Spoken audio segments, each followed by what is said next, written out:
the world. We are Liverpool, champions of England. We've conquered all of Europe. We're never gonna stop. From Palestine to Turkey, we've won the fucking lot. But Paisley and the Shankly, the fields of Anfield gold. We are unsupported, and we come from Liverpool. G'day, everybody. You can't see us yet because I want you to see the dunce with his hat on. Look at him. And look who's pointing at him as the Egyptian king, minced. More minced than the mincemeat I had for frickin' dinner. G'day, everybody. This is the match debate, and I just came back from a massive match debate myself. Who wouldn't match debate after that game? That was absolutely unbelievable. I don't have a structure to this. Just look at this banners at 5-0 at Old Trafford. Yes, 5-0. Pete's got a 5 written on a piece of paper. We're going old school here. His name isn't even Pete. It's just 5-0. Ha, ha, ha, ha, ha. My goodness. And no one's watching. And that's what makes this even funnier is that we're celebrating on our own here live on the match debate. This is the Red Sea Down Under in collaboration with the Red Sea podcast. I've got Pete, I've got Steve, I've got Nick with me. I'm going to chat to the guy with a big number 5 next to his head, his beautiful Scouse head. It's Pete Kafinas, mate. I'm going to put it up again. 5-0. 5-0. 5-0. You know what? If anyone in this fucking chat says, anyone in this stream says 5-0, I'm going to hurt you. It's 0-5. I want to hear 0-5 the whole night. Well, I feel like Booker T today because it's about the five time WCW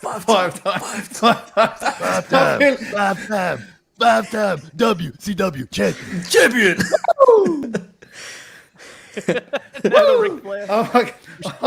I'm on fire. I'm absolutely on fire. I've had the best day of my life. I was on the pitch for the first time. Manchester United losing 5-0 against Liverpool FC. Woo! Go on, Pete. We're doing wrestling impressions now. Tell me I didn't just see that. Oh, we got Kayeda. Woo! We're going to do that 5 times. Let's just do it 5 times for the sake of it. Woo! Woo! Woo! Woo! Woo! Woo! I just want to get chopped. It's funny. Just chop me. 100%. There's all a bit of a wrestling match in there as well, by the way. I love what happens is Ronaldo does the thing he does that idiotic how to stop Ronaldo, basically, just be Curtis Jones and just cover the ball with your butt and your balls.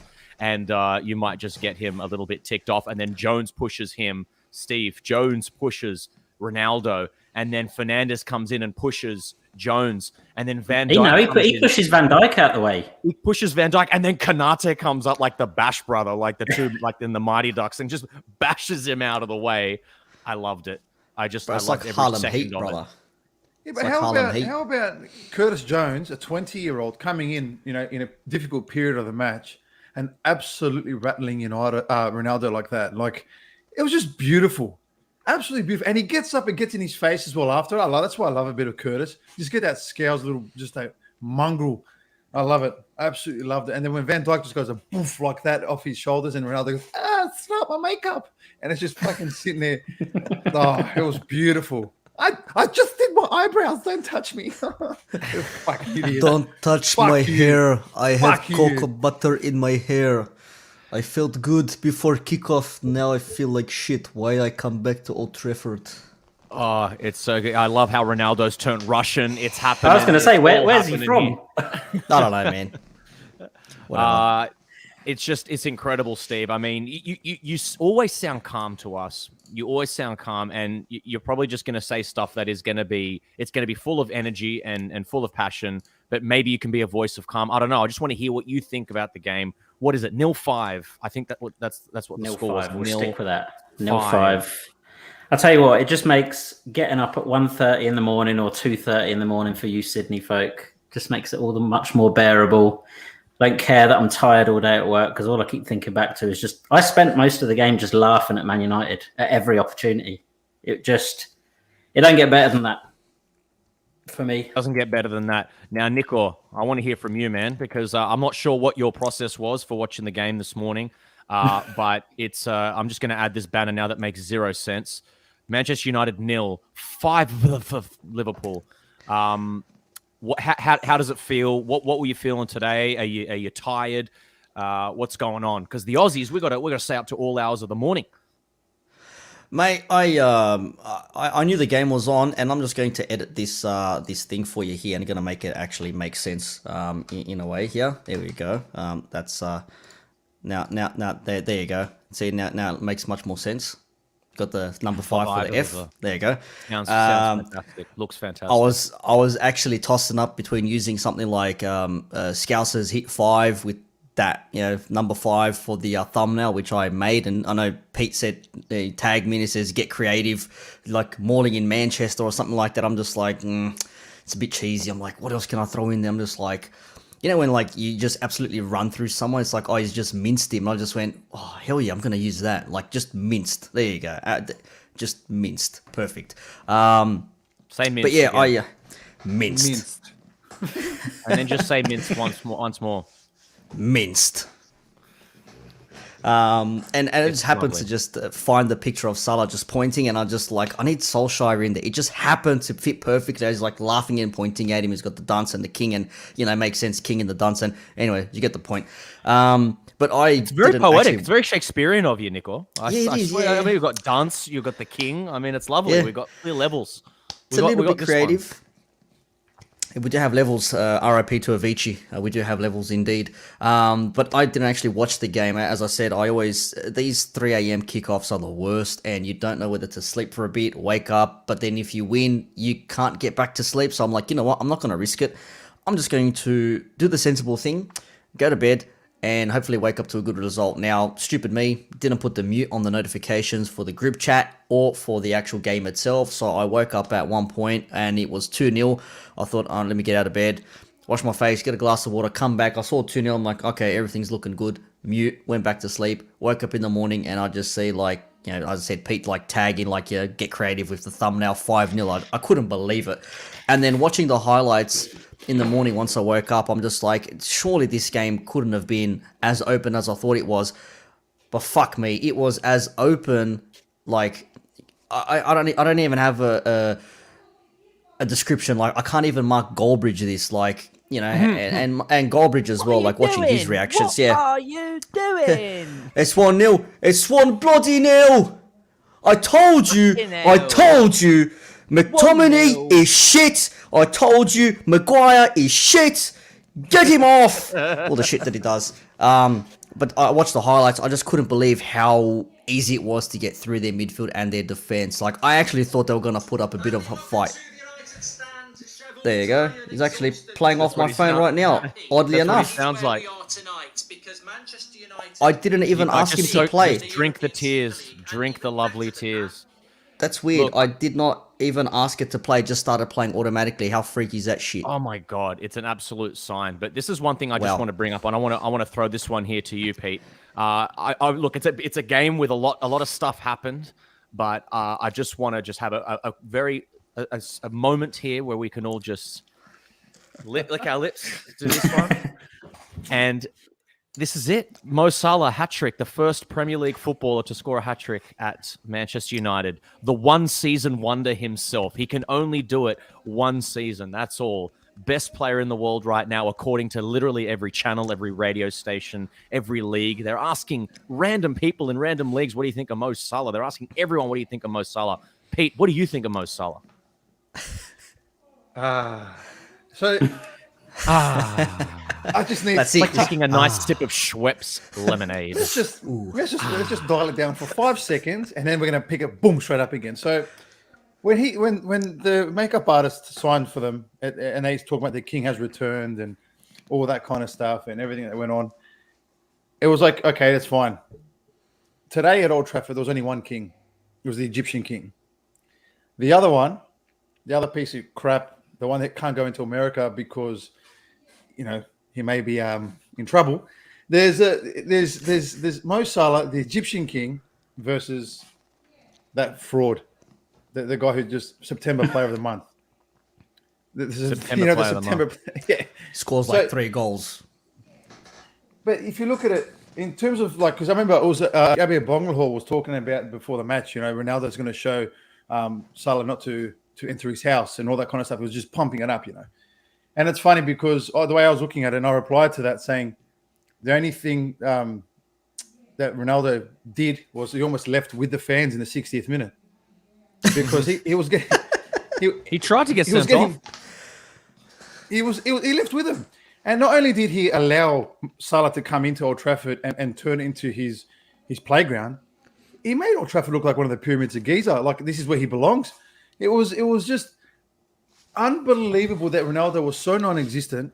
Again, we're going to talk about him in a second because Kanate absolutely bashed into Van Dijk, and Van Dijk bashed him back to Kanate like a tennis match. But it's unbelievable what Salah did today because you think about it. I was watching the game with a group of friends and I said to them, boys, beyond like Salah actually doesn't need to score today because he's going to have so much attention on him because all they were talking about all week was Salah. So he could have done enough just by being there, the presence of being there. I said, hopefully the other boys who are playing just, use that as a distraction and capitalize. And then, fuck me. The next thing you know, assist. Hat-trick later. It's like, yeah, you know what? Maybe he did have to do that. Like, it's just the guy at the moment, there's nothing that he can't do right now. Chris, there's free kicks. Chris, I called you Chris. Your name's Steve. Yeah, we actually gave him a free kick, by the way. We gave Trent laid it off. Shit. It was rubbish. But you know what I said? We still have free kicks. I had it in my mind. I'm like, I've got Pete in my mind right now, and I was thinking, Pete, shush, let him take the free kick. Let him take one. I didn't say anything as well. That's the best part. Let him take one. But Steve, one thing that annoys me, and I put this up on our Twitter page, and it's one of our most successful polls ever at 150 people. But I was saying, how many times have you watched the highlights? I've watched it probably 8 times. I caught the ferry this morning here in Brisbane and watched it over and over and over again. Something that annoys me is I remember the first goal that we score. They press against us and we get out. Just kind of, and if you beat that press, it's game over kind of thing. And they just kept trying to press and win the ball, and we just kept picking them off. Firmino is incredible for that goal, but again, we've got his name down the bottom there. It's Mo Salah, who in the post-match interview says, "I thought I'd just give it to Naby and let him score." These are the levels that we're working with Mo Salah here. Yeah, he's incredible, and I mean, even he took all 3 of his goals really well. Like his second one, the way he just took it first time and just caressed it in at the near post, gave De Gea no chance. And even if you look at it would have been his third one. I've watched it back so many times, and I'm pretty sure he miscontrols that off his shin, and I think he's lost the moment, and then he still gets to it and just dinks it over De Gea. I mean, I think he only had one other opportunity that he hit straight at De Gea from the tight angle, but you just can't fault the man. And he just looked like he was just happy to be alive yesterday or this morning running around the pitch. He's just constantly beaming with a smile at the minute, which is great. So the guy's a machine. Put the contract in front of him and just let him fill out what he wants to be paid. Put a contract. And get him to sign it. Sign the thing. Ollie's at the wheel, man. He's back. We're back, baby. We're back. Yeah, man. Ollie's at the wheel, man. Yeah, man. Ollie's at the wheel, man. You know what I mean, yeah? Ollie's at the wheel, man. You know what I mean, yeah? Can we just mention? Can I just mention how Paul Scholes called this midweek after the Atalanta game when they came back 3-2? He actually said, "You do that against a Liverpool or a City, and you'll be down 3-4-0 at halftime." And what did we see? 4-0 at halftime. United trying to play that way, but should get him on the training ground. It should, but you can't do. You can't be a United fan and expect them to play defensive and shit. Like, I can understand some people may think, okay, we're gonna need to take a step back, but they could have had a goal in the first 2 minutes. Evidently, Fernandes couldn't bottle it and shinned it or skied it or whatever, but it's gone wide, and then we literally score from the next phase of play. That was massive, though. That miss was massive. Yeah, so that could have really, painted a different picture. And they did have a couple of chances. Rashford again had a shot. Greenwood had a couple of siders as well, but nothing really happened. And that's all I can think of in that game from United's point of view. Whereas we just had attack after attack, even ricochets, even for Salah's goal. Was it the first one or the second one? The first one, the tap in that he gets. he's always he's quickest to react to the ball. There's a ricochet on, he's seen this gone forward to Trent, and he hasn't like stopped and realised. He just afterburners just straight away. That's how he's come up in front ahead of Maguire and toe poked it in or whatever he's done, side footed it. The guy had 5 shots and he's got 3 goals. And he got himself an assist as well. Like, what else can you say about Mo Salah? And for all the talk of Salah hasn't really been that great at Old Trafford, he doesn't really perform against United. Well, fuck me, they're gonna remember. They're gonna remember Mo Salah from now on. I'll tell you that. Yeah, he's still a one-season wonder, if I'm not mistaken. A lot of Manchester United supporters still think he's a one-season wonder. This is the longest season of all time. I was going to say, this is the longest season. And he's now the highest scoring African player of all time in the Premier League, overtaken the great Didier Drogba. I mean, So I figured it out, George. I figured out what his new secret powers are. Okay, what are his secret powers, Pete? So getting an extra 100,000 on his contract every week, because it seems to be working. My God, he's now worth 600 a week, I would say. See, this is where everybody's incorrect. There's a secret power this year. If you have a look at it, last year something was missing. He's got a best friend again. And who's his best friend? It's Tsimikas. Tsimikas is the secret to Salah's success. Did anyone see at the final whistle? Okay, he took the ball, ball, walking off with his ball, and then the Greek scouser comes up and goes, "Signomi, can I please just take the ball for a second?" And then goes and acts as though he's the hat-trick hero, and Salah's just laughing, going, "You know what? If it wasn't for you, I wouldn't have scored that hat-trick and set up Naby Keita." And then it was confirmed. I heard that. And Salah speaks a bit of Greek because, the connection, Mediterranean connection. Yeah, Cleopatra was Greek. But the other thing is, but hang on. Not only that, he puts. Yeah, listen here, you, because Mr. Yeah, anyway, that's another story. The what do you call it? Even after the match, Tsimikas puts up, "Well done, Salah. We've broken another record together." Like he's just like, he's fucking. What are you saying? But I love it. Like, what are you saying? It's like when Coutinho was just awesome because Firmino was like doing backflips behind him all the time, and doing random shit. It's like that's who the Greek scouser is to Mo Salah. He's got his best friend. He's got a best friend back. Dejan Lovren's off somewhere posting 5-0 on his Twitter, saying we won as well. He's apparently with the team now. Listen, Batman needs Robin. Batman needs Robin. And at the moment, Tsimikas is Batman, Salah is Robin. Oh, really? You're not going to go the other way around? Well, guys, I'm going to come back to Salah because what more can you say? There's still so much you can say about him, but I do want to talk about. It feels like a debut. It wasn't, but it feels like a debut. It feels like the moment Konate announced himself into the side. It's funny that you guys were mentioning the first chance with Fernandes. It's a sliding challenge from Konate that kind of goes a little bit loose, Steve. After that, we pretty much just see Konate using pace, power. I remember several times in the game, and I'll mention other players that I said this about, but one of the ones that was on the tip of my tongue constantly was, fuck, Konate is good.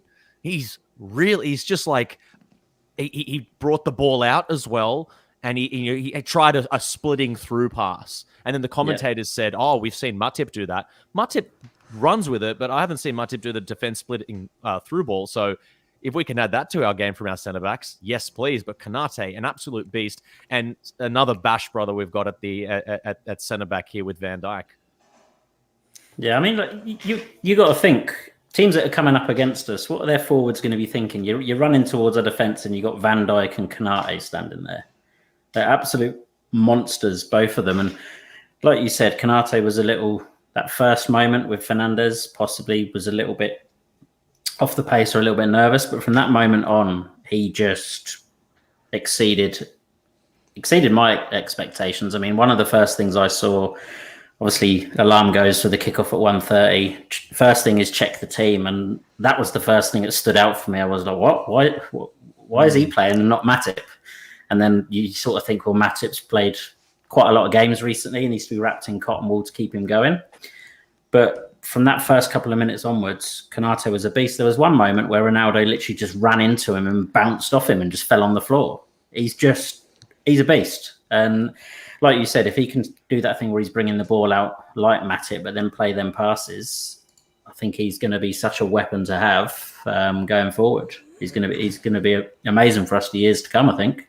I know it's a bit early to get a bit carried away, but second game. No, get carried away. Get carried away. Are you? All right, Pete, get carried away. You can talk. I'll just match debate while you talk about Canate then. Well, I matched debated during the game because several times. There's just something about I love centre backs. So when Canate comes in, and you know what, the first thing I thought of, maybe it's a pace thing, because we said in the training ground, George, we said Rashford, they're going to peel on that side, they're going to try and stick on that side because our midfield has been quite poor at tracking runners. So why not just try and stick on that side? So it made sense when I looked at it. I thought, you know what, why not now? If it's a pace thing, great, good on him, because it's a top decision. And it turned out to be what a decision, because now it wasn't like, as George said, feel like a debut. It was like an introduction, like, okay, this is how good I am, by the way.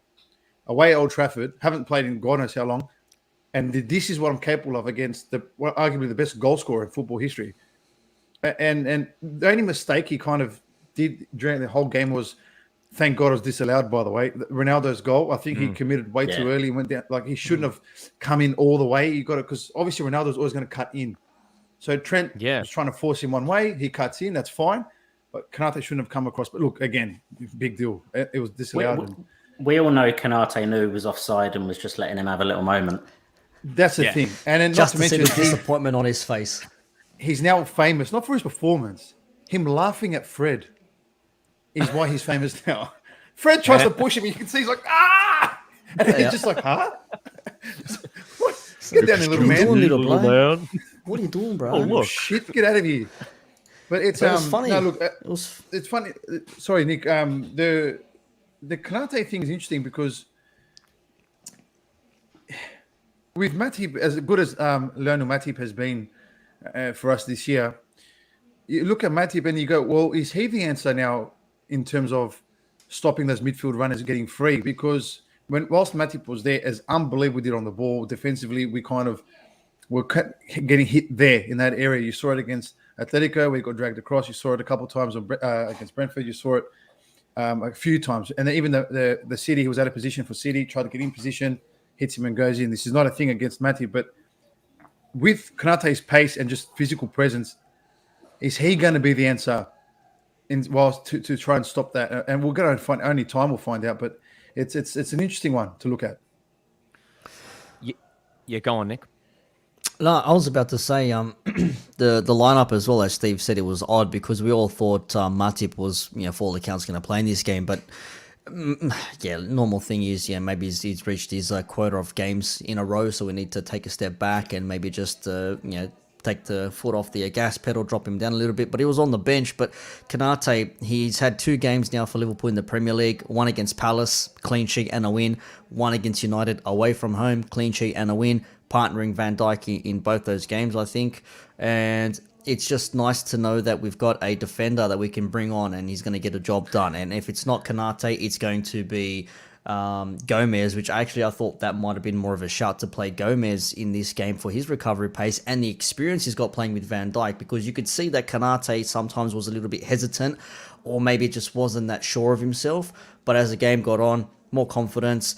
And look, man, you're standing up to players, like you're going up towards Ronaldo. You're trying to palm off Fred, who's, you're like the old meme of like holding him off like this and, he's trying to swing at you sort of a thing. So the guy is an absolute unit and he's 22, 23 years old. You know what I mean? What is Gomez's age now? Is Gomez like, early 21, mid-20s as well? 21? No, he's 23 now, I think. I think he just turned 23, Gomez. Yeah, so... I'm talking about Canate.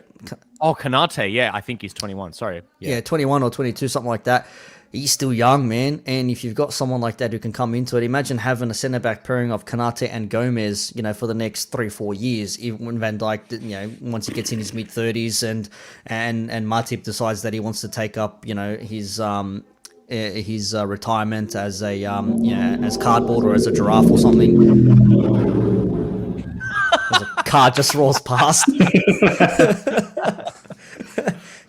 That's me. Maybe Nick. Maybe you need to go sit on the toilet. Was it definitely me? That's already been sorted. That's already been taken care of. I'm just sat on the edge of a Formula One track. Post gym, pre-shower already been sorted. But again, it's nice to know that we have a defender in our ranks where he can play and he's comfortable playing as well. Because like I said, we've gone through moments with Lovren and he's had brain farts and been ranked off, 30th minute against Tottenham, and he's been taken through the coals, through online and all that sort of shit, which I don't like. But it's nice that we've actually got someone now who we can say, well, it's not Matip. Who is it? It's Konate. Too easy, bro. You know what I mean? And everyone's just happy with that. The one thing I love about bringing Konate into this game is it's that thing that we always say. You bring in a player and he's got that muscle memory now and he's ready. It's just kind of like Avengers Assemble, like is like locked in, ready to go. It's not like this unknown quantity with Konate. He can say, I got a clean sheet in this game. I mean, he's already had that before. I think he's got a clean sheet maybe in the Champions League or at least got the win in the Champions League whenever he's played for us. But this is a big moment, We can start, and it's that main thing as well.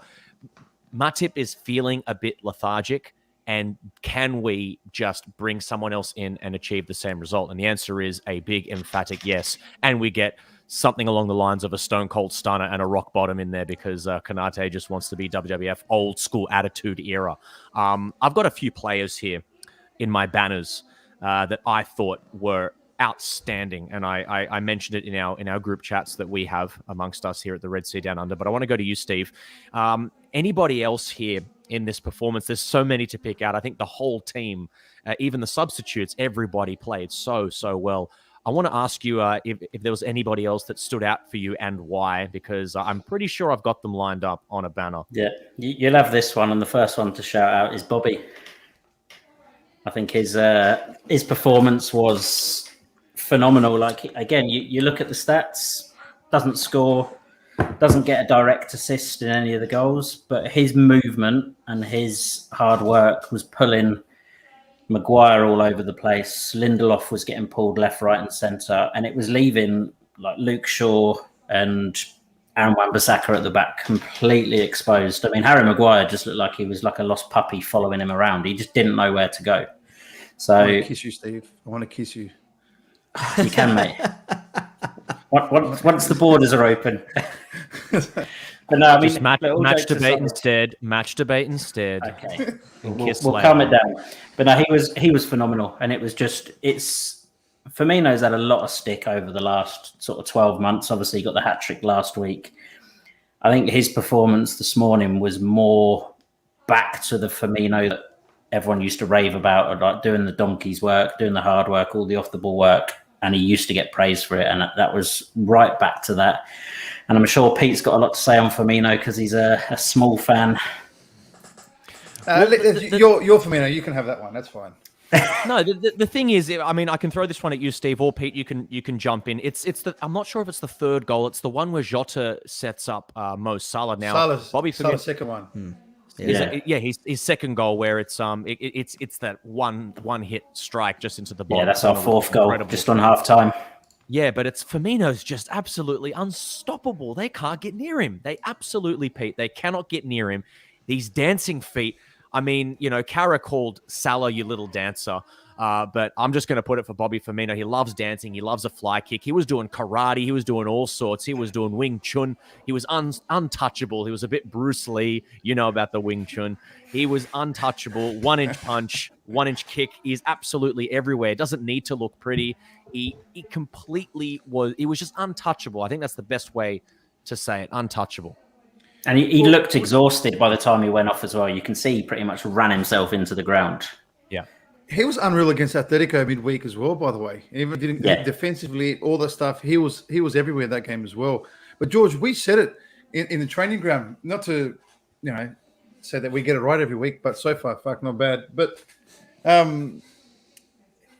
we said that why would we start Firmino as the 9 over Jota? Very simple. He's just too fucking smart. And what we saw in that first goal, he just pulled out, which, by the way, we had highlighted in the training ground video where we want Firmino to come in to ball side where the pocket would be to pick it up to try and get Salah free. But unfortunately, in the video, we showed it on Trent's side, but it actually happened on Robo's side. So Firmino was in that space that we predicted he'd be in. And next thing you know, Salah's on the edge of the box saying, I can score, but I'll just pass to Keita. Fuck it. But it's because of Firmino. It's because of Firmino, and like you said, in Salah's second goal, just between him and Jota, just like play, give it back, give it back, bang, bang, bang, bang, bang, and Salah just do the rest, please. So Firmino for me, yeah, unbelievable. Unbelievable, and it's like it's an embarrassment of riches, Nick, because we've got this guy coming, the greatest comeback since Lazarus, being hooked at halftime, back from the dead. I mean, he did get karate chopped by Paul Pogba, and he's got that red card now to go with his blue and white and yellow hair. I don't know what color hair he had this week, but Naby Keita, Fuck him. There was a couple, I know, right? There's a couple of moments where he did Naby kind of things, where he kind of shits himself in the first third of our pitch of the pitch in like our half. But by and large, he was doing stuff that he was doing against it was Watford. He is actually the one that wins the ball back for Salah's solo goal. And then he gives it to Firmino, who then gets the assist. I love these people that get the Salah assists. They give him the ball, and then he takes on 7 players, and then their fantasy points go up. But going back to Naby Keita, it was that performance. He won the ball back so much, Nick, Naby Keita. It was a consummate performance from him. A couple of mistakes here and there, but he did the thing that me and Pete were asking for. We actually said it. And you know what? The training ground got it wrong, because we said we want the third man runs from midfield. We want that, but Naby Keita is not the player to do it. I tell you what, the third man runs happened, so thank you, training ground. It did its job, but we got it wrong because we thought Naby Keita couldn't do it. Thank you, Naby. You stepped up, and what a game. We said Noonan would goal. start. We said the midfield was wrong. That's why. Yeah. But not only that, but we said that Naby Keita isn't the style to go past, the way that Jordan Henderson does on the right. And by the way, any player that plays with Mo Salah on that right-hand side has an absolute field day. Thiago loves it out there. Elliott loves it out there. Henderson loves it out there. And Naby Keita, I said it from 2 years ago, loves playing with Mo Salah. But goal and an assist back from the dead Naby Keita, we hope he's all right, though. Yeah, he copped a nice studs challenge by Pogba, and if anyone's seen the meme of Pogba's heat map from the game, it's like just a red line to the halfway circle and a red line back down again, like off the pitch, even though he was on for like 15 minutes. But red card, yellow card, I don't care. We were going to win that game regardless anyways. But Keita, can we just acknowledge that he scored some big goals? He scored 2 volleys in the space of like 2 or 3 weeks. And he's also got himself a goal. So that's goals from midfield, which is what we always say we want. We want goals from midfield because it's been lacking in recent times. But again, if you've got a front 3 scoring goals of Mane, Firmino, and Salah or Jota, and let's also remember Mane was on the bench for this game, which was a surprise to me. I don't know the backstory there. I might have missed something in the pre-game, but to see Jota starting on the left as well, which we know he can play because he does like to cut inside how Mane tends to. But and Jota loves a goal against United, and he loves a goal away from home, so all for that. But Keita got himself a goal, got himself an assist. He had a handful of key passes. He was pressing and got the ball from the United players. It was Fred or McTominay or whoever it was, Maguire maybe, just like hounding them and doing what we expect him to do, like press the ball, get to the players, force an error, take the ball, pass the ball, and we score a goal. And we did that on a few occasions. So he played 63 minutes, he had to come off obviously because of the injury, and hopefully he's okay. But this time, I think someone said in the chat, he's actually got an actual reason to not play, to be actually injured, not from like kicking grass and doing his hammy or whatever. There's still a part of me, by the way. There's still a part of me going, you didn't break your leg. I didn't see any bones coming out there, Naby, but that was a tough one. That one hurt for sure. Yeah, like Rizla said, like he's a football genius, artist, king of simplicity. Sometimes his mind focuses more on the aesthetics. I think you could probably say that about a few players and a lot of players around world football. It's more about looking good rather than doing what you have to do. We always say, do the simple things. Just grab the ball and pass. He'll beat one player, beat a second player. Instead of passing it, he'll try to go for that third player as well, and then he'll lose it, which we've seen before. I know Pete's mentioned it plenty of times. And it's those sort of things that we want. And for him to be starting consistently as well and scoring a goal at Old Trafford, I mean, it's just nice to see midfield, because we've complained about the midfield, and I use that term loosely because we probably haven't got the quality that we expect. Remember, Thiago's out. We had no Fabinho in this game. So that just goes to show how shit United's midfield is. When we don't even have Fabinho or Thiago, we're starting with a 35-year-old James Milner, Jordan Henderson, who played probably his best game in a long while, and Naby Keita, who's a man on form right now, against Fernandes, McTominay, Fred, Rashford, Greenwood, and a 36-year-old, foot model. our midfield probably isn't as bad as we make it out to be. But then again, we're not playing against a Chelsea or a Man City, how we did the other week and a few weeks ago against Chelsea. So maybe United really are that shit that they're not all that cracked up to be.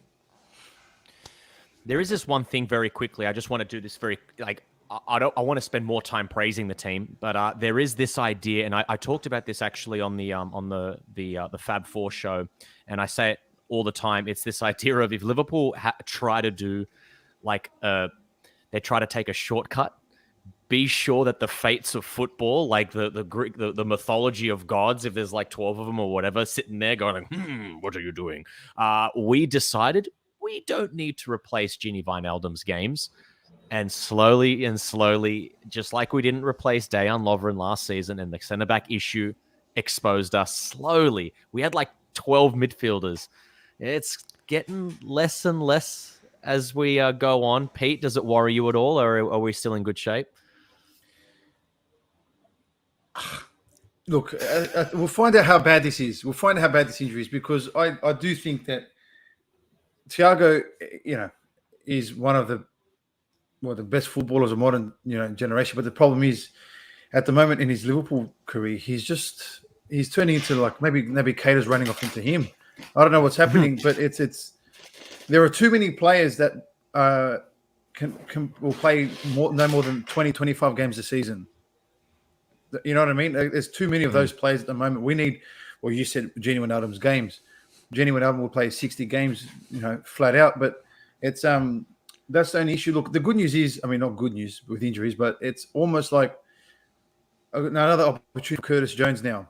Do you know what I mean? So Curtis can still get those extra minutes because we know he can ball. We know he's got that X factor. We know he can play. He just needs games. And, Milner had to come off because Robbo threw him under the bus with a terrible, terrible pass. I know, it's just there's small margins, like misplaced pass. That's my hammy gone. Like, he's an old man, Robbo. Yeah. Don't make him stretch.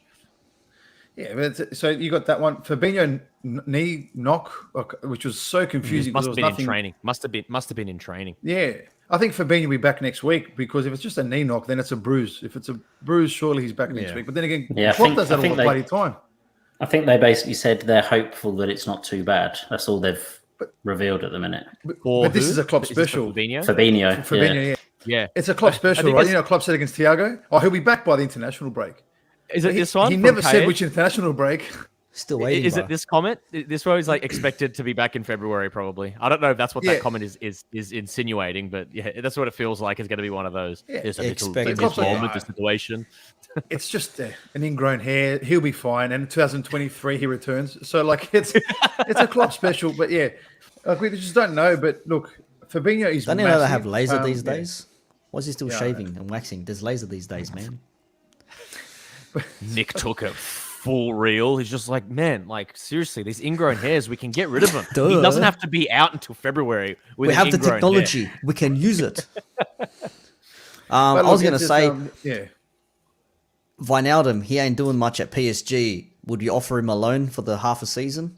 I thought about that. I don't think it's ever possible. I don't think the video game lets you loan the player back in January, but I don't know about real life. So, yeah, not sure. But Pete, did you want to finish your thought? No, it was just, look, the injury. It's look, Oxlade-Chamberlain. It could be a chance for him. He's had a couple of good cameos, but only when we're 5-0 up. But he's had a couple of good moments. We've seen that he can go with the front four if he has to. It's not good, but it's not a crisis just yet. But it's getting fucking close. Well, I want to do this again. I feel like I want to test you again, Steve, if there's another player. And I really want to see. This is a nice little concept we've got going here. If I was to say to you another player that you thought was a standout, this is a player that I heavily can I write it down? Praised. Can I write it down on the? What? You want it? You write it down there, and then Steve, I'm gonna slowly let Pete have a. Are you seriously gonna write? He is gonna write it down. Yeah. Is he gonna? I hope he writes down the right person. But anyone else who comes to mind, an outstanding game from another player from Liverpool's starting 11 or from the bench, mostly starting 11, that you thought was a standout. I think Hendo had his There you go. Here's to you, Jordan Henderson. See, he had his best game of the season by a mile. He sort of seemed... It's not Ox, Pete, by the way. It's not Ox. Take it easy. Scrap. Hey, Pete, who have you written? Diogo Jota? Trent. Oh, yes. Oh, we'll get to Trent. We'll get to Trent. He's going through the whole team one by one. Pretty much. But Jordan Henderson, what a game at number 6 as well, filling in for Fabinho. That assist. Someone mentioned it. I'm not sure where I saw Gerrard. it. Yeah, it's just. Did someone on like Twitter say if Kevin De Bruyne does that, it's on loop. It's on loop, and he's the greatest midfielder in the world. But Jordan Henderson doesn't matter about the assist. He doesn't need to do that. That just shows the intricacy of what our captain can do. The captain of Liverpool Football Club, what he can do. Our longest serving player at the club right now. But it's the all round performance. My goodness, he was spectacular. I'll take this. Go on then, Nick. You ready? Yeah. You're poised. I was going to say, like, that's what I said. It was his best game for a long time for Liverpool because last few games we've moaned and said, like, why is Henderson doing these things? Like, he's playing on the right and he's absolute rubbish. Like, what's the situation? Why is he, like, below par, below his standards? And in this game, he starts in that number 6 role, if you will, a little bit deeper, and he's letting Milner and Keita do their thing, and then Jones when he comes on and whatever, and then he'll just out of nowhere. There was no hit and hope like a Henderson hoof in this game. Not that I noticed anyways. There was always a purpose, and that pass for Salah for his hat-trick, very much like Gerrard for Sturridge in that 13-14 season away at Fulham. I saw comparisons between the two. Like it was Hector said that as well. It was almost perfect. It was just like outside foot between two defenders, perfect weight, perfect trajectory. It's like the guy had, Pythagoras' theorem in the back of his head, and he's like, A plus B equals C. You know what I mean? Just like bang. You're welcome. Tsimikas is teaching him. I'm guaranteed. Tsimikas is teaching him 100%. Listen, Hendo, come here for a second. You got to do A plus B equals C squared, all right? Look and listen. Listen. You just put out a ruler. Just goes, see this ruler? This is how it's got to be done. You see how I get most assists from left back? Okay, this is how I do it, huh? But mate, that assist, he had plenty of touches. His passing was on point. Every long ball made its way through. Even in the midfield as well, he had to do his thing. He had some tackles. He had a few interceptions in there. It was a good performance, and much like Gerrard. Not to say that we make comparisons between Gerrard and Henderson, even though they're very different players, but I heard someone say much like a Gerrard in his Gerrard in his later years, where he had to adapt his game, play a little bit more deep, and start spreading passes rather than going box to box. It seems that Henderson in his early 30s now is maybe getting into that mold as well. He can't do that. He probably still can, but on a consistent basis, I don't think he's up to scratch. When you've got other players younger, more fitter, and more able and willing to make those runs, I think he's maybe trying to set himself not to be that 6, but where he needs to be, he can do what he needs to from that position on the pitch. Steve, I just want to hear more about Jordan Henderson. We cut you off at the start there. Was anything else you want to say? Just what a fucking game from the captain. And you know what? It's incredible. And what a time to show up, Manchester United. It was brilliant. I should say he personally didn't put a foot wrong that whole game. But Pete, go on then. I know you want to talk because I could see your face when Nick was comparing Hendo to Gerrard. You were like a bit like, don't do that. I wasn't doing that. Nick, I said they like to make the comparison.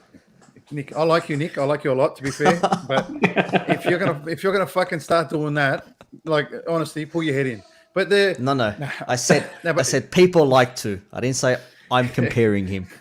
No, look, it is just Henderson's best game this year, %, and it's I think it's because he did everything right, like in terms of all the little stuff. He wasn't trying to overcomplicate things. He wasn't doing Ronaldo chops at the edge of the box for no God knows what reason. He wasn't doing, as Nick said earlier, the aimless just whips into a certain area and hopefully it finds someone. Everything that he did against United was absolutely calculated and perfect. It was almost like he entered this match just going, I need to have a 10 out of 10 performance, and not just 10 out of 10 in terms of trying to be everywhere at once, but even the little things, just being in the right position to intercept. I remember they try to counterattack. I think 3 times the whole game because they're that bad.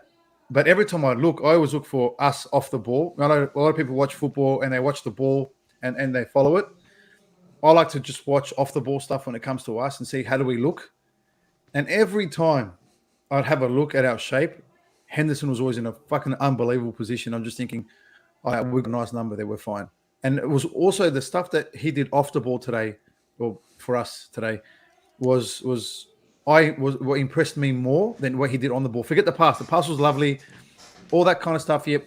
Steve touched on it. Everything is fine. But off the ball, I thought Henderson was exceptional today. And there's also a moment there where Chamberlain's on the field, and I thought Chamberlain had a really nice little cameo as well. Showed a lot of great pace in midfield, bringing the ball, breaking those lines, as opposed to just, letting, maybe a pass do it, just galloping that few extra yards. But there's a moment where Henderson just screams at him to come forward, and Ox is just like to come to feet. And it's funny because Hendo screams at him to come to feet. Ox does what? What do you want me to do? And then comes to him, and then Henderson plays it to someone else, plays it to Robbo. And then Ox is like, what do you want me to do? It's like, come to me sooner.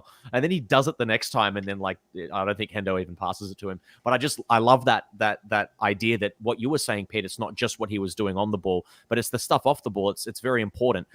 There was a comment here, by the way, just to move on from Jordan Henderson, about Diogo Jota, about perhaps him starting over Sadio Mane. He's so instinctive in finding space. I agree with all of that. Whether he should start ahead of Mane, I mean, that's questionable. But it did happen today. A lot of people thought we didn't start Mane. There's going to be an issue. Steve, I'm not sure what your thoughts were on that, but this is the one thing I did want to say is that there were all these Portuguese players on the pitch.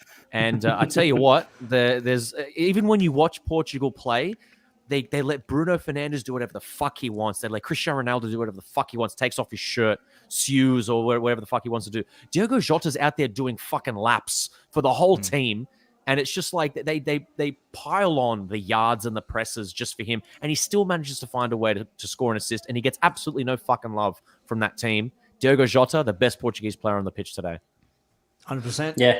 He was quality. Again, it was another surprise. Everyone has this debate of whether it should be Bobby or Jota as the number 9. And then again, when you see the team sheet, I didn't expect Jota to be in for Mane and playing alongside Bobby. It was a bit of a surprise, but he has moments in games where you don't see him doing anything, but he just has that ability to just pop up, right place, right time, get that goal.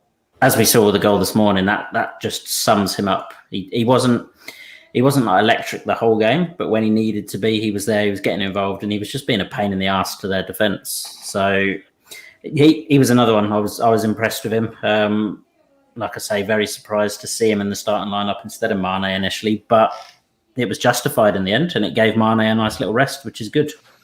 Pete, what do you make of Diogo Jota's positioning in today's game? Because it's almost like, again, we look at that banana, because especially with him on the pitch, we saw Salah quite narrow, but a little bit more forward. And if we can imagine that line where Salah's here, Bobby's here, and then for me, Bobby's here, and then it's Jota kind of, to the side of Bobby, he felt like a second striker. It felt like we were playing with a right winger and two kind of creative centre forwards, and no left winger at times, but that's where Robbo comes up and Trent is kind of pushed in as a midfielder. It's interesting in the way that space is occupied, but it felt narrower with Jota in the starting lineup.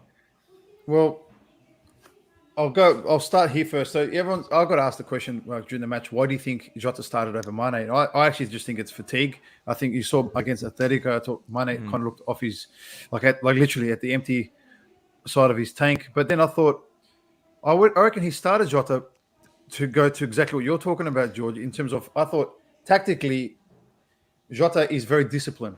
He's the kind of like the yes man, not in like in a rude or negative way, but he's like a yes man. So if Klopp says, Jota, you got to stand here 13 times in a game, Jota will stand there 14 just to make sure he's doing the right thing. Whereas Mane, we've seen, is a bit more like erratic. He's a bit more like goes off the cuff stuff. The ego's starting to show. He actually walks off the field as well. He doesn't stick around. Doesn't stick around in celebrations. He disappears a little bit. It's like, then he's in the right positions. Next thing you know, he dribbles 5 players and scores. Like, he's just kind of, you can't predict him. And then to go back to exactly what you said, George, in terms of it felt like we're playing with two and the rolling in part, well, go back to the training ground. Again, I don't mean to talk about it like that, but go back to the training ground. In their attacking shape, it's 3-3-4. And we said the best places to hurt this piece of shit team is in between the two banks of the three, because they're outnumbered completely. And if you want Lindelof and Maguire to run, mate, please, I can meet them in a foot race. And I haven't ran since I was in high school. So it's something that I just felt tactically it felt perfect, because we know that Jota is very disciplined in attack. Well, I do want to throw this as we start to wrap up the show. There is even you guys in the comments, if you thought of anyone else that we've missed, because we've gone through Salah, we've gone through Trent. Henderson, we've gone through Jota. But okay, well, Pete, if you want to go through, if you think we should be talking about Trent, let's talk about Trent. I mean, there's something that we talked about on the training ground, which is the overlapping run from a fullback on the right-hand side, something that Atalanta did and scored the exact same way that Diogo Jota scored. And by the way, the only thing I hate about our analysis that we did, Pete, is that we had a 50-50 to say, should he be cutting it back to the center circle or should he be playing it across the goal? Obviously, you should always come back to the center circle if you can, but Trent goes and does the exact same goal that Atalanta does, the exact same goal that we thought that would be scored. But I mean, that is just the quality of Trent. That ball that he plays in is absolutely picture perfect. It's on a plate. What a player. It's a pity he didn't get that goal right at the end because of the great save from De Gea. But it was two Scousers who showed up today. Curtis Jones comes on in a difficult moment in the game and keeps his head despite getting kicked in the nuts by Ronaldo. But then you got Trent Alexander-Arnold with an incredible assist. Clean sheet for him. What a game. And I tell you what, no better player to get that sort of performance than from your own local lad, Trent Alexander-Arnold. So I've been putting up fires for a few weeks now through just some. They're good friends of mine, so I'm going to say it. They're uneducated at the moment, so they're talking about Trent. Everyone, teach him, Peter. Teach him. Everyone goes, "Oh, defensively he's this and defensively he's that." Just shut the fuck up, honest to God, because you saw against Atletico defensively he was great. You saw it today against United. There was nothing came down that side, even if they wanted to. And his decision making on the ball is always spot on. Like watching him on the ball, anything can happen at any moment. And then the other one was, again, you go back to the Konate thing. Does that allow Trent to kind of not kind of come back all the time, but with Konate's pace and the fact that he can cover with being a 6'7" frame, 320 kilos of just pure muscle. It's just, does this allow, maybe this take the pressure off Trent instead of getting picked on all the time for saying, oh, he doesn't run back enough, when really it's the midfield who's not tracking a run, or potentially Matip out of position. So Konate, did he improve Trent's performance today? Potentially, because no one went down that side. But I think Trent cops a lot of stick for unnecessary reasons. And a lot of the time it's from our own fans, which is really upsetting. But also, what we saw today in Trent was a complete fullback performance, 10 out of 10. Can I just say on that, a lot of rival fans like to, the whole meme of, come outside Trent, step outside, or whatever fucking nonsense bullshit that shit is. Guy's won a Premier League, he's won Champions League, he's won Club World Cup, he's won Super Cup, whatever the hell. Like, the kid, I still call him a kid. That's effectively how we know Trent, but he's like in his early 20s now. Like, the kid is magic. People can say, oh, Reece James is better, oh, this and that, oh, Wan-Bissaka. Fuck that shit, man. Honestly, I would take Trent any day of the week over these other players, because the guy is purely a gem to watch and a fantastic guy on the ball. Has he had a few bad games? Yes. We know he's been done by Rashford a few times. That's probably where they were looking to go again. But the last time he was done by Rashford was, 4 years ago, when he was first proper season. And the guys played against some of the best in the world. You got to remember Champions League and Super Cups and all that sort of stuff. So he's played against players from across the globe effectively. The guy is just so good. Everyone wishes they had a Trent Alexander-Arnold. They don't want a Wan-Bissaka sliding in, tackling plays. They want to see them going forward and whipping crosses in like Trent does. Trent, I was hoping when I saw that hit that it was going to be a goal, but then I realized that, hang on, it's already 5-0, so this isn't a goal. But man, imagine that thing hit that top corner 6-0, and Trent's with the away end just doing his that celebration like he did against Leicester. You know what I mean? Imagine seeing that from Trent, a Scouser, scoring at Old Trafford, much like Gerrard. Hell, even give the camera a bit of a kiss. That would have been so good, by the way. How good would that have been? Or Jones. I reckon he Jones would have was done one it on one too. with- Yeah, Jones was probably one-on-one with would, the keeper as well, so one of them could At have the done end.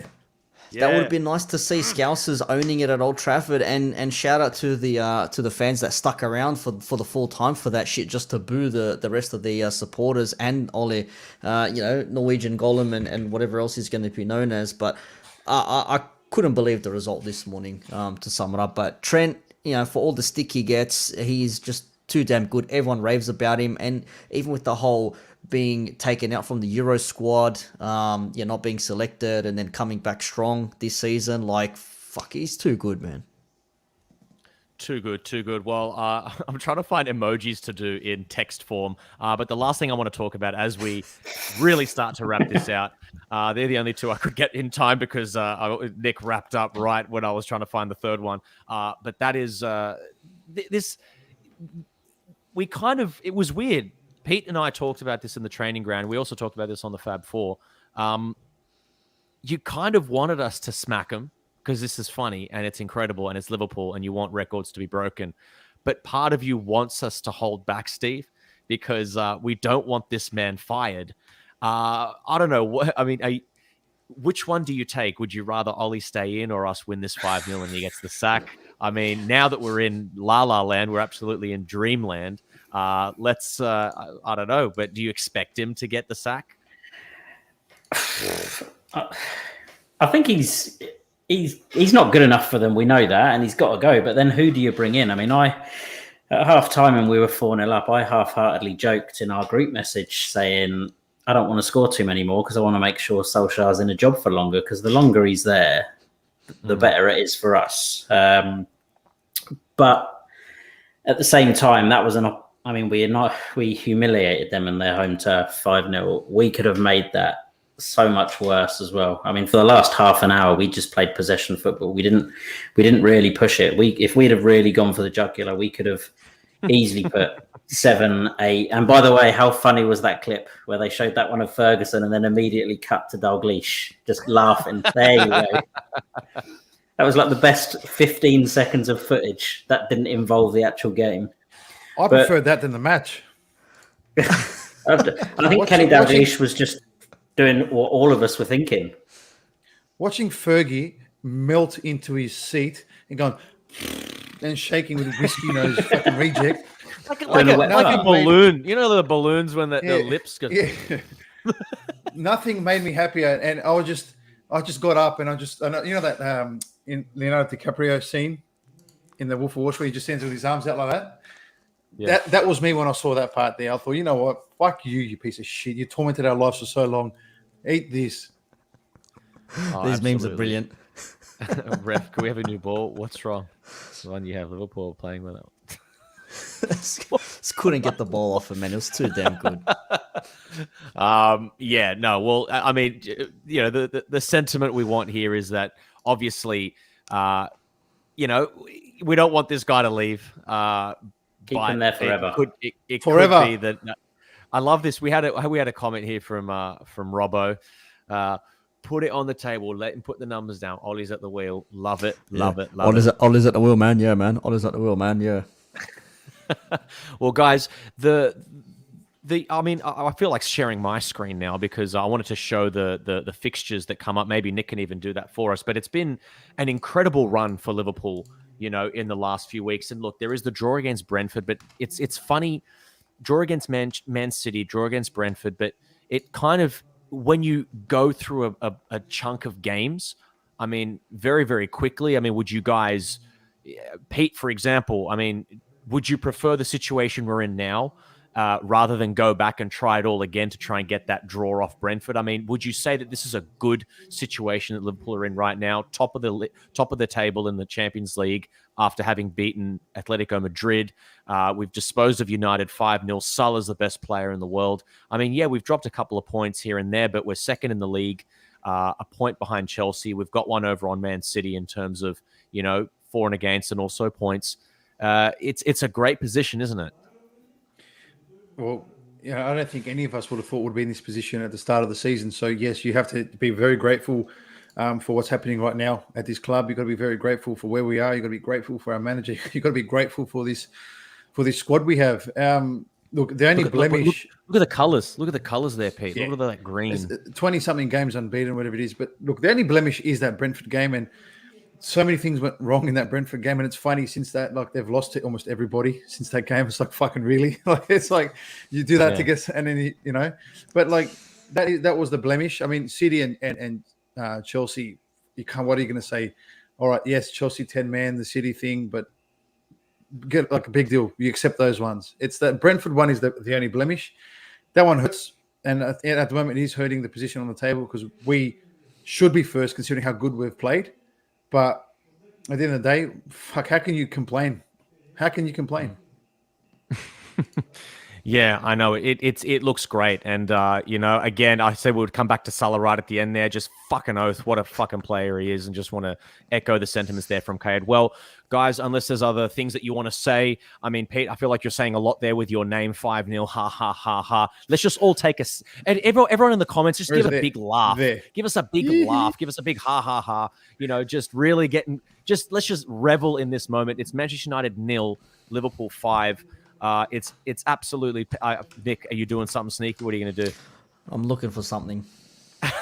Well, I'll keep talking because Nick's going to find us something funny. But it sets us up perfectly for a really good week. I mean, we've got Preston this week. We could get to see Origi and Minamino play. Obviously, I love how we're changing our names now. Ollie in. That's from Steve there. We got some laughs coming in here. Ollie at the wheel. There's some laughter. We've got Kayed Ollie at the wheel with crying with laughter. It was just so funny. And then we're going to have this lovely photo for you guys to leave with. We've got Hector coming in, MOM, man of the match. Love it. Absolutely love it. Maniacal laughing. There's a few J's in there, which is good. It's just it's absolutely unbelievable. And we're gonna have this, Nick. We're gonna have this. We've got some Greek in the comments, George. Some Greek in the comments.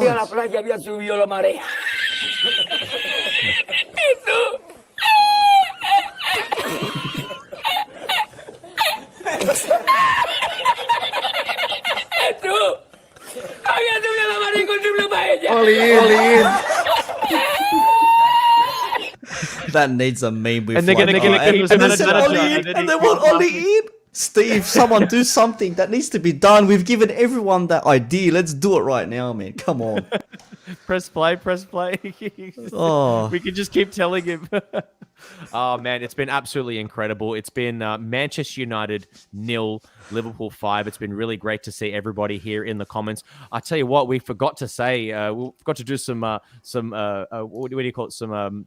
Some upkeep here for the channel. We're almost at 500. Pete, can you tell us what we're at here? We're at 481 or something? 482, I believe we're at. 482. So please make those fake accounts and like us so that we can get double the amount of subscribers. No, I'm just kidding. But seriously, it's if you've got 480. any friends, 480. 480. We lost one as this show started. Probably a Manchester United supporter. But please make sure that you do subscribe to us to get us to 500. We've been the Red Sea down under, and Liverpool have the. We've got some Greeks in the comments there, Pete. It's been Manchester United 0, Liverpool 5. We've had an absolute field day here. I've had about 1 hour sleep. I think it is time for me to go to bed. But I think I'm just going to watch Liverpool versus United again and watch the highlights over and over and over again. But it's been fantastic. Thank you, Pete. Thank you, Steve. Thank you, Nico. And this has been the Red Sea Down Under, and that's been the match debate. And they've just been minced.